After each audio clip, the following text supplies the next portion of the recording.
Super Supportive by Sleyca.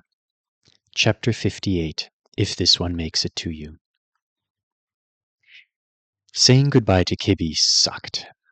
Alden asked himself what he would want for the two of them in an absolutely perfect universe, and the answer was that he'd like for them to live together in a peaceful, chaos-free cottage on Earth, with a kidnapped instructor Gwen Lore on the premise to teach them magic every day, and nothing but endless amounts of free time. He told Kibby this while they took a long walk across the bare, chaos-free soil of Moon Thagand, leaving the dome far behind. It was almost completely private. He could still feel Ali's art, but she must not have been able to hear his words or his thoughts, or she'd have had a much better understanding of him than she actually did. "We would have to be excellent students if we kidnapped her, Alden," Kibby said. "It would add a lot of pressure." "We can handle pressure." "Yes," Kibby agreed. "Will you send me a message as soon as you get back to Earth?" Alden's large breakfast was heavy in his stomach. "It might take me a while to settle in and get used to home and the contract again," he said finally. "Give me a few human weeks, and then I'll send you messages through Night Ali's Arta and pester you every day." If she wasn't expecting him to reach out for a while, she could relax into life here before she realized something bad had happened. She could be a child, she could grow close to Rororo and the wizards, she could have some cushion against the news. "You have to hide the Aureate under your flower shirt before we get back," Kibby reminded him. Alden realized he'd been rubbing it again and tucked it away. His wardrobe had been reduced to a cleaned but abused-looking Hawaiian shirt and some loaned wizard pants so short they ended just below his knees. He didn't even have a pair of shoes. He'd been going barefoot, everywhere. He buttoned the top button of the shirt. "Hidden?" he asked. She nodded. "I don't think Night Ali's Arta would care that it's yours." "Do you want to tell her? I don't mind." "You said maybe it would be dangerous once." "I don't know that people will be upset. I'm just not sure." "Then we shouldn't say anything," Kibby said. "I like keeping secrets with you anyway." Alden smiled. "I like it too. You know what I don't like?" "What?" "The fact that you're going to get so far ahead of me now that you're learning magic from wizards who were chosen to be companions for a night." "It's true," Kibby said, grinning up at him. "I will exceed you in every way." "Even if I'm the best avowed in the universe?" "You will be the best avowed. I will be the next primary." "Wow, you're killing your hero just like that? So much ambition." "He doesn't have to die. He just has to become secondary instead." "I'm excited." Alden reached for her hand as they turned back to the dome. "I'm going to have matching face tattoos with the primary one day." Alden got to ride in a spaceship, to a bigger spaceship. It was something so far outside his imagination that it had never even made it onto his bucket list. The small egg-shaped transport vessel that ferried them from the ground to the ship in orbit had giant windows. Ali's Art was the only other passenger, and she quickly realized that Alden wasn't paying attention to her at all as they rose swiftly but gently through thick yellow-gray clouds, and he finally saw what had been beyond them all this time. Below him there was the curve of the moon's atmosphere as it fell away, and there was Kimnor, an aqua and green gas giant with striations like Jupiter's, set against a field of black. He said in English, "It's beautiful." He pressed a hand to the window. He felt very small. There was a lot of time to stare, but it wasn't enough. When they docked with the larger ship, he tried not to be disappointed that their trip through the narrow white corridors did not take them past any viewing areas.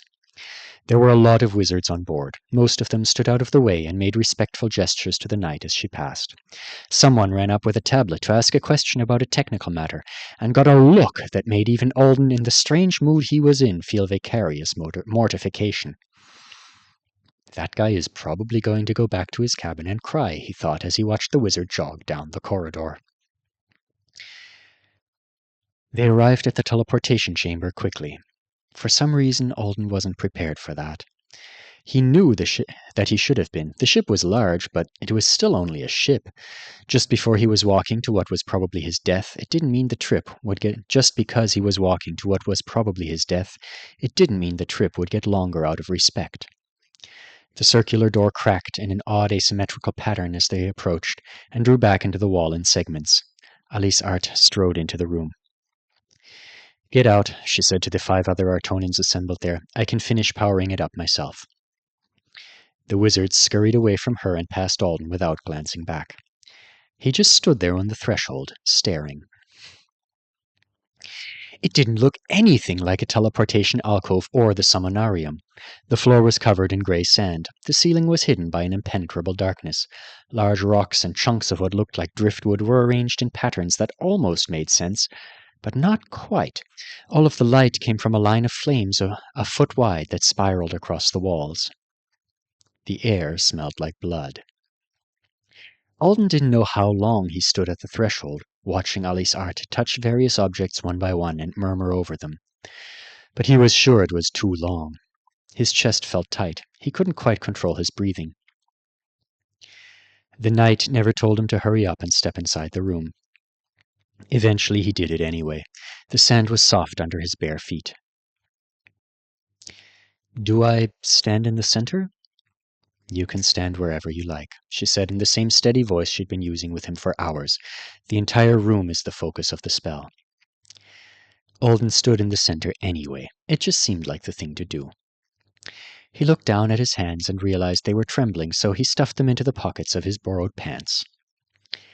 Artonans are really great about pockets. They put tons of them on absolutely everything. Probably because they were always carrying so much magic junk.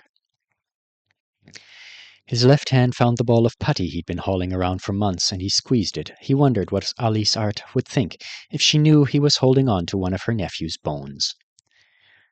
He'd started to throw it away after the experiment with Kibby's blood. Gorgon had asked him not to do the right again, and he couldn't even fathom a situation in which he would want to intimately connect with Stuart's mind and soul in order to be some kind of gremlin-directed authority-wasted wishing well. But he kept it together. But keeping it together had been pretty hard lately, and Alden had learned to value any little thing that made him smile. Like, there was definitely something funny about being a rabbit carrying around a lucky wizard's foot. Macabre, but funny. "Is there anything—" Alice Art hesitated, then seemed to change her mind about what she wanted to say. "I will step out of the room. You will remain under my protection until the last possible moment. The teleportation spell will himich you toward Artona 1, and the contract will take over once you arrive." "If it works," Alden said. "Yes." He dug his toes into the sand. "That sounds good. Thank you for your help." "Yes, of course." She turned to go. Alden felt an urge to ask her to wait. He swallowed hard and ignored it. She'd already agreed to do everything he really cared about. He didn't have anything else to say. He just didn't want to be alone. Alice Art crossed the few paces to the door and stopped there for a moment. Then she suddenly spun back around and returned to join him in the center of the room. Maybe she can read minds after all, Alden thought. She cleared her throat and looked up at him. "Before you go, let me give you a message to deliver." He didn't know what she meant. He was startled when she lifted her arms to cup his cheeks in both hands. She stared at him for a moment, searching his face like she was memorizing it. Then she met his gaze. "Mother," she said clearly, "if this one makes it to you, place both of your eyes upon him. He has done more for us than he had to." She let go of Alden's face, gave him a stiff nod, and left. The strange door shut behind her. He stood there for several seconds with nothing but the flickering shadows of the things in the room for company. Fists clenched, hearts pounding, he tried one last time to control his own raging authority, to reassert the existence of the skill, to do everything and anything he could before it happened. The saving blanket of Alice Art's authority vanished suddenly. Alden slammed his eyes shut. He felt pure terror and pain. Then he didn't feel anything at all.